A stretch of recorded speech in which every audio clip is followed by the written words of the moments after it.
Hi, class. Welcome to Chapter 11. As usual, I'm Professor Alston, and we're going to get into creating products and pricing strategies to meet your customers' needs. This is super important when you have your own company because you could overprice items and you will never ever meet your bottom line. Or in some cases, you can underprice. You haven't looked at the cost of creating goods and or your services, and therefore you are not, again, meeting your bottom line. So there's a happy medium there. There's an area where you can strategize to the point where you meet both objectives. We'll get into describing a total product offer. What are you actually going to offer for your product, services, and so forth? Identifying the various kinds of consumer and industrial goods. Summarize the function of packaging. How are you packaging your items? Contrast brand, brand name, and trademark and show the value of brand equity, or I should say equity. Explain the steps in the new product development process. Describe the product life cycle, meaning how long will your actual product last. Super important. There's a gentleman years upon years ago who created this it's not revolutionary, but it was for his time a very unique equipment that offices needed.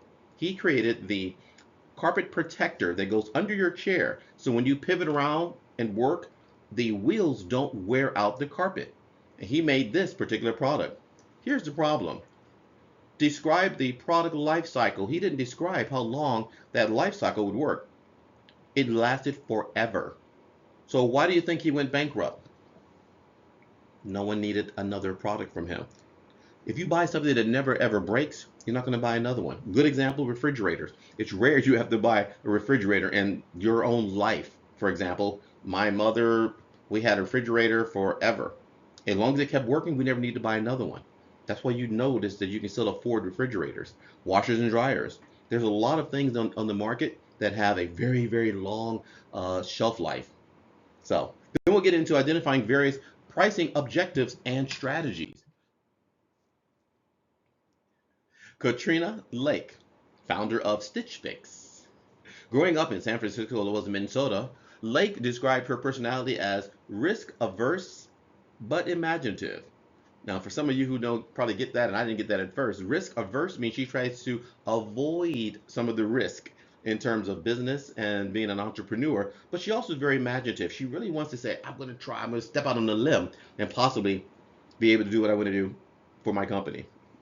So after thinking she was going to become a doctor, she switched to economics and became an actual consultant. That's pretty cool. She created Stitch Fix, which combines the best aspects of online retail and physical stores.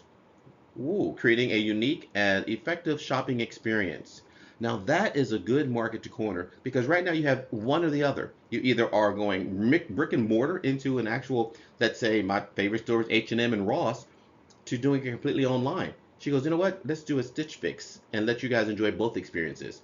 That's revolutionary. That's good. So in-house stylists uses their own expertise plus data analysis to gather a selection of clothing that customers might like based on their style survey. Wow. Developing the perfect the I'm sorry, developing and perfecting this system required years of trial and error. But the company now serves more than 3 million clients and earns more than $1 billion annually. Can you imagine if you just take an idea and push it forward and just let it fail? And then you can see some of the success that you will be able to have if you learn how to get up from that failure. This is a good example of that. Name this company. This company is known for its everyday low prices. Wow, I think I know what the answer is already. In its stores, prices are set lower than competitors, and the company doesn't usually hold special sales or offer coupons.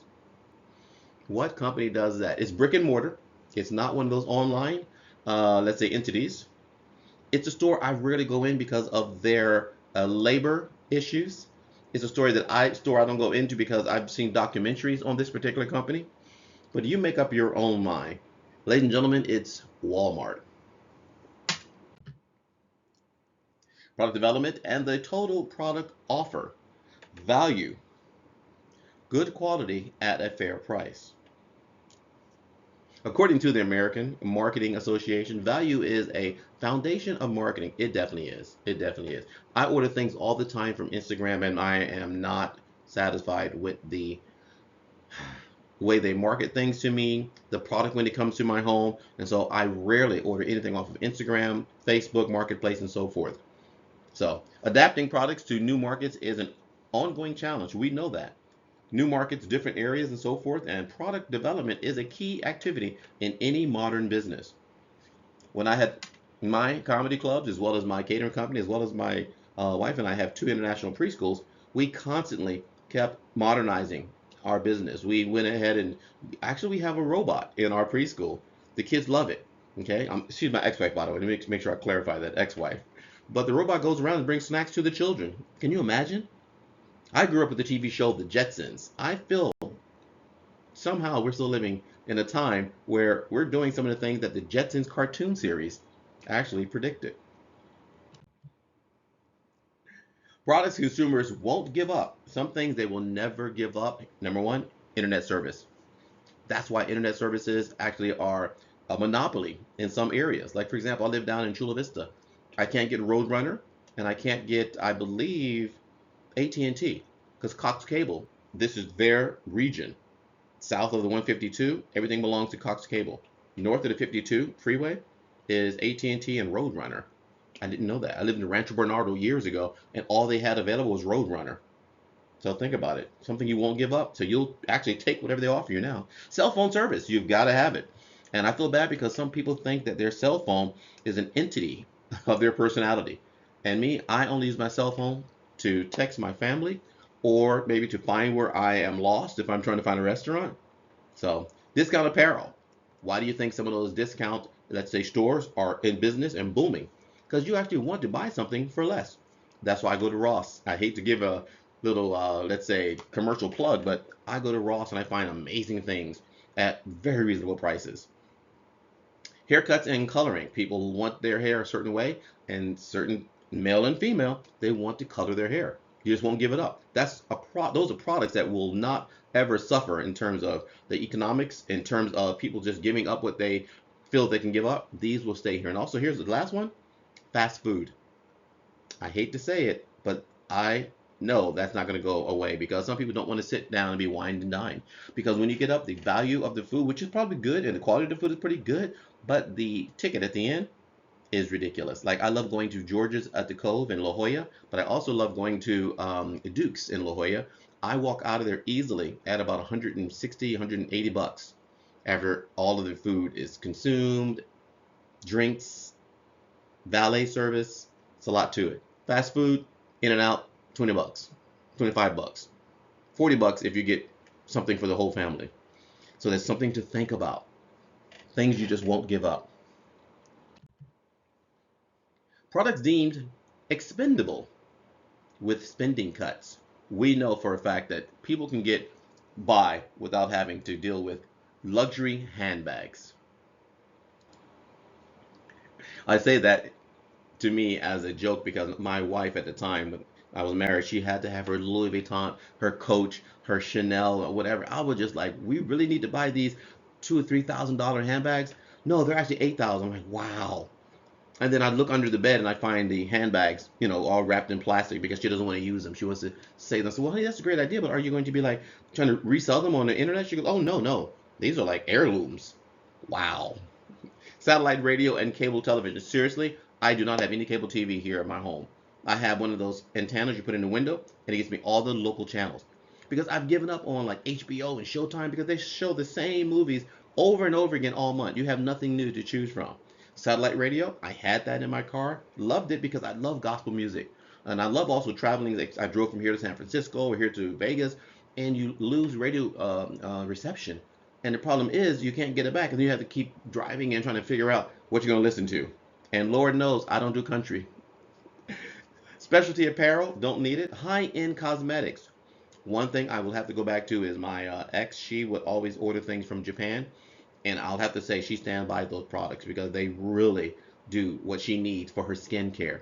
So some things she will not give up. This is one area she will not say is expendable. Spa treatments. Went to Palm Springs, go all the time. I think I got spa treatment one time, which was phenomenal because I had a lot of pain in my shoulders, gone. But for $200, I think I probably could have lived with the pain. Become an worthy bridesmaid. Become an worthy bridesmaid. Okay. While we're scrolling through Instagram, companies like Birdie Gray are gathering data on what its customers really want. Birdie Gray gives brides an affordable everyday dress, wow, for $99, yet fashion forward options to offer their bridesmaids. That's pretty cool. By utilizing Instagram, Birdie Gray can figure out what colors brides are looking for, and get input on what swatches are appealing with which are not. Interesting. Wow. Social media. If you're in business, you better know all about social media. Distributing product development. Here is something important because with my company for catering, I was self-contained. I didn't have to reach out for additional vendors. I was my own vendor. So handling off various parts of your innovation process, often to companies overseas, something I never had to deal with. But this is important to think about because of labor costs. The increase in outsourcing has resulted in using multiple organizations separately by culture, geographic, and legal boundaries. Right now, that's a big issue with all the tariffs that are in place. A lot of people who are not part of the U.S. prefer not to do business with the U.S. Product development and the total product offer, if you think about it, is distribution product development. So developing a total product offer. This is the key. Total product offer basically is everything that consumers evaluate when deciding whether to buy something. This is something key that my daughter taught me, and I'm not a believer in this, but I'm becoming a believer. Go look at the reviews on the products. Go look at the Yelp reviews. Go look at the Google reviews. Go look at wherever people are reviewing, say, restaurants or products you're going to buy, and it may change your mind. Seriously. And she would tell me, Dad, you're going to go to that restaurant? Oh, they got bad reviews. Don't go there. I'm like, oh, I didn't know that. Because I'm the kind of person, I'm old school. I'll just show up and I'm like, oh, just won't go there again. Do your homework because your money is valuable. Your money is invaluable when it comes to the restaurants or businesses that you're trying to, let's say, help and support.